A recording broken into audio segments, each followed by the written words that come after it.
Avez-vous déjà remarqué comment un simple son peut rendre un enfant curieux?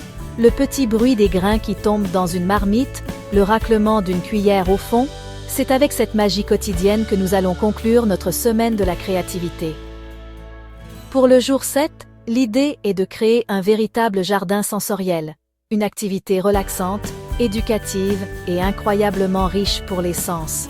Et le meilleur dans tout ça, vous n'aurez absolument rien à acheter. Commencez par choisir une grande marmite peu profonde. Même votre casserole de pâtes fera l'affaire.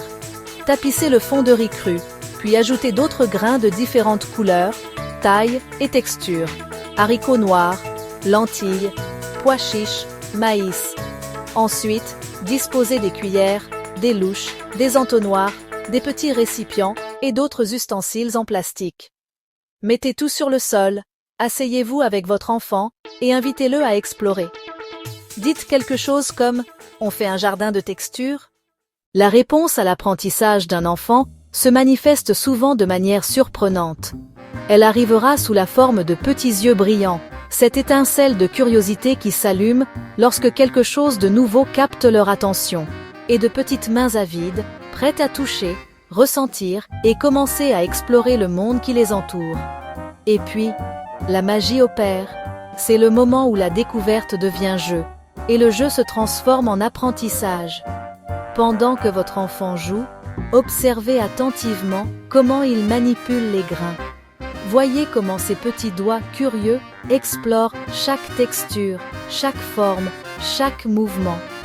C'est par cette interaction pratique qu'ils commencent à construire leur compréhension du monde. Ils voudront remplir de petits récipients, avec attention et concentration, déplaçant les grains, améliorant leur capacité motrice fine. Ils verseront lentement, observant le flux constant et comment les grains se répandent, et ils voudront entendre les sons. Chaque tintement, chaque froissement, chaque bruit produit par les grains en mouvement. Cacher la main dans la marmite, sentant la texture des grains autour de leurs doigts, éprouvant un sentiment de mystère et de surprise, peut-être même essayer d'en manger, et c'est bien. Cela fait aussi partie de l'exploration sensorielle et de la découverte de nouvelles saveurs et sensations. Après tout, le monde est fait pour être vécu pleinement. Utilisez ce moment spécial pour enseigner de nouveaux mots, enrichissant le vocabulaire de votre enfant et l'aidant à mieux communiquer. Introduisez des concepts comme dur, mou, glissant, bruyant ou silencieux, en reliant chaque mot à la sensation qu'il décrit. Posez des questions simples et intéressantes, encourageant votre enfant à penser, observer et formuler ses propres idées. Demandez « Que se passe-t-il si la louche est pleine ?» pour les aider à comprendre la cause et l'effet. Quel grain fait le plus de bruit en tombant pour les aider à mieux écouter et à comparer différents sons. Vous pouvez transformer ce jeu en un mini défi sensoriel. Demandez à votre enfant de trouver le haricot caché ou de séparer tous les grains de maïs. Une autre idée est de faire un son différent avec chaque ustensile et de jouer à quel son était-ce. Si vous avez plus d'un enfant, encouragez le jeu de rôle. Qui peut remplir le petit récipient jusqu'au bord sans rien renverser? Ou on fait une fausse recette avec ses ingrédients. L'un des plus grands avantages de cette activité sensorielle est son effet presque apaisant, tant pour les enfants que pour les parents. C'est une expérience qui nourrit l'âme et calme les sens. Les enfants qui sont habituellement agités et ont du mal à se concentrer se calmeront progressivement avec le son rythmique et la texture des grains qui glissent entre leurs doigts. C'est comme un massage délicat pour le cerveau, qui les aide à se détendre et à se concentrer sur le moment présent. Et les enfants? Oh, les enfants en sont absolument ravis. Le monde s'ouvre devant leurs yeux curieux avec le contraste brillant des couleurs et les mouvements hypnotisants des grains. Chaque toucher, chaque son, chaque nouvelle découverte est une explosion de joie et d'apprentissage. C'est une merveilleuse façon de stimuler leurs sens et d'allumer leur imagination dès le plus jeune âge. Et toi, maman, prépare-toi à être émerveillée. Lorsque tu t'assois par terre, pieds nus, avec ton enfant, laissant tomber les soucis quotidiens et te permettant de participer pleinement et consciemment à ce moment, quelque chose de magique se produit. La connexion s'approfondit, la communication devient plus naturelle, et la joie se multiplie. La connexion entre vous grandit à chaque instant.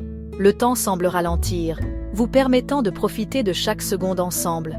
Et soudain, tu te retrouves à voir le monde à travers les yeux de ton enfant. Un monde rempli d'émerveillement, de curiosité et d'une simplicité que nous oublions souvent. C'est un cadeau précieux que cette activité peut offrir. Un rappel que la beauté est dans les petites choses et que l'amour se manifeste dans les moments les plus simples. Et ainsi, nous arrivons à la fin de notre semaine de la créativité. Nous espérons que vous avez apprécié ce voyage de découverte et de connexion. Cette semaine, nous avons exploré la magie qui se produit lorsque nous engageons nos sens. Apprenons en jouant et nourrissons les liens que nous partageons avec nos enfants. L'activité que nous avons montrée aujourd'hui incarne parfaitement cet esprit. Elle est sensorielle, éducative et profondément affective. Le tout réuni en une seule expérience joyeuse. C'est un bel exemple de la façon dont des activités simples peuvent créer des souvenirs durables. Si cette semaine a allumé votre imagination et vous a inspiré à essayer de nouvelles choses, nous serions ravis de l'entendre. Partagez dans les commentaires ci-dessous quelle activité a été la préférée de votre petit. Qu'est-ce qui l'a rendu si spécial? Avez-vous découvert des avantages inattendus ou des opportunités d'apprentissage? Nous sommes impatients d'apprendre de vos expériences et de célébrer les façons uniques dont vous encouragez la créativité dans votre foyer. Ne gardez pas l'inspiration pour vous. Taguez d'autres mères qui pourraient apprécier ces idées, envoyez cette vidéo à des groupes pertinents et bien sûr, n'oubliez pas d'utiliser le hashtag Semaine de la créativité. Maintenons en vie ce réseau dynamique d'idées entre les familles, créant une communauté de soutien où nous pouvons tous apprendre et grandir ensemble. Partagez vos photos, vos vidéos et vos histoires. Amplifions la joie du jeu créatif. Continuez à explorer de nouvelles activités, à inventer des jeux et à vous connecter avec votre enfant à un niveau plus profond. Rappelez-vous, jouer est bien plus qu'un simple passe-temps. Il s'agit de créer des souvenirs précieux qui dureront toute une vie, de façonner le développement de votre enfant et de renforcer le lien entre vous. Merci de vous être joints à nous dans cette aventure créative. Jusqu'à notre prochaine série, continuez à jouer, à explorer et à créer.